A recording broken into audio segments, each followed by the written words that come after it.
So is the Prime Minister striking the right balance when it comes to juggling issues, both at home and abroad? Let's ask the front bench. Sabrina Grover, Melanie Paradis, Carl Boulanger, and Rachel Aiello. Melanie, do you think that he is striking that balance when you consider that he has been traveling quite a bit lately, but he continues to say all of those trips and making those trade deals are to strengthen Canada at home as well?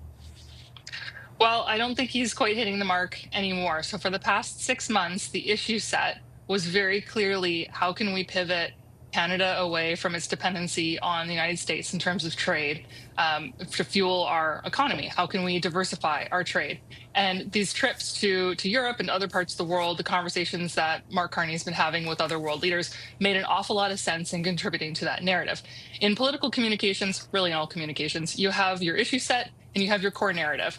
And all of a sudden, the issue set has very significantly changed for this prime minister. Now that we're seeing jobs in the economy as the top of the polling numbers, which conservatives would have killed for 6 months ago during the election, you're going to see there's a necessity for Carney to pivot what his core narrative is about. He can still go and get these trade deals with other countries, but that he needs to be able to tie that back to how is that going to deliver jobs in this country. And if he's not communicating about that, then he's completely going to go over the heads of most Canadians.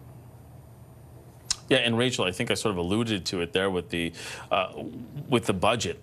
It feels like he's going to try and bring it, like that's sort of the culmination of the fall sitting, right? And making sure that it does all sort of come home. Do you think that he's being effective, even though he is abroad for quite a bit in the last couple of weeks? Do you think he's being effective with the affordability issue here at home? I think it depends on what your metric is for being effective. If it is delivering that message to a domestic audience in the House of Commons, no. He was in question period once this week just for a showdown with Poilievre.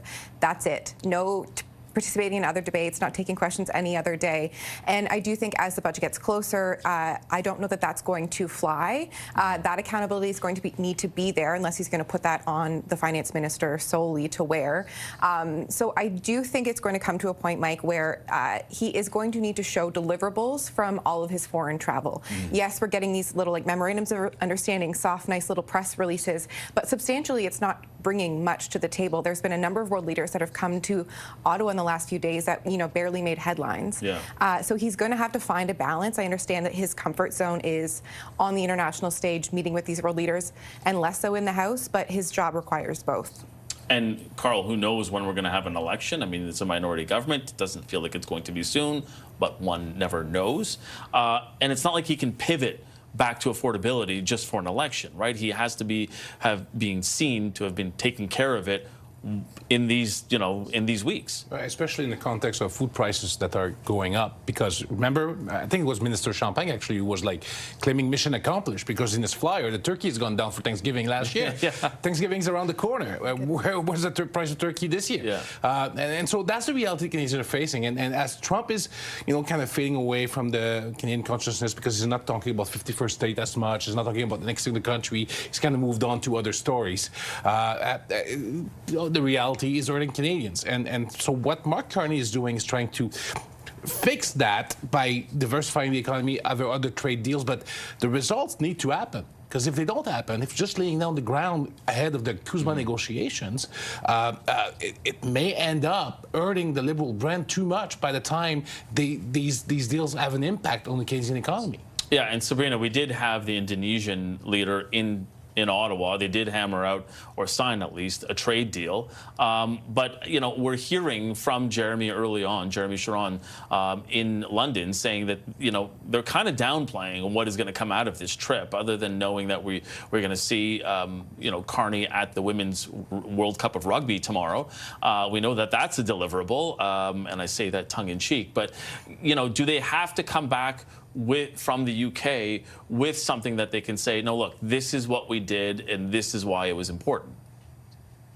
I'm not sure if they have to come back from the UK specifically and just demonstrate what's important. I think they have to make signals to what is going to be in the budget that's going to make the lives of Canadians easier. And I think that it's impossible to take the jobs and economy piece and untie it from our international ambitions, whether that's trade deals or whatever we're doing internationally. So I think that number one, the Carney team needs to make that clear, right? When we're talking about jobs and economy, there's only so much we can do domestically before we have to pivot to international trading partners. He's delivered a lot on that domestically, right? We've started the major projects office. I think he's going to have to show progress on that for November budget. He delivered several announcements in that same week when it came to the canola piece, the strategic response fund, some of those other like skilled worker training pieces. So those all together are going to make a package that is attractive on the economy, but does it affect the pocketbook? I think that's where the budget comes in. Like, what's the individual things that a person is going to see on the ground? And I think it's so different from, like, you know, for example, the past couple of years where maybe we saw the climate action incentive payments in our bank accounts, as they were so lovingly named at one point, where people could see some of that, or you saw a rebate come in. Without that, I think that's where, like, you know, what are people seeing that's actually making a difference in their lives? Yeah, and Melanie, it doesn't strike me that this government would sort of pull that lever, right? That they would go ahead and say, oh, geez, Canadians need to feel something right away, so let's go ahead and give them some sort of a rebate. It really feels like Carney wants to play the long game here. I think so. And I think I'd be remiss if I didn't say that we're only 5 weeks out from the budget, from the scheduled date that they said they're going to deliver their budget on November 4th.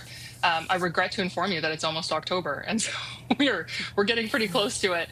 We're going to see a whole bunch of announcements, I think, over the next couple of weeks leading up to that budget.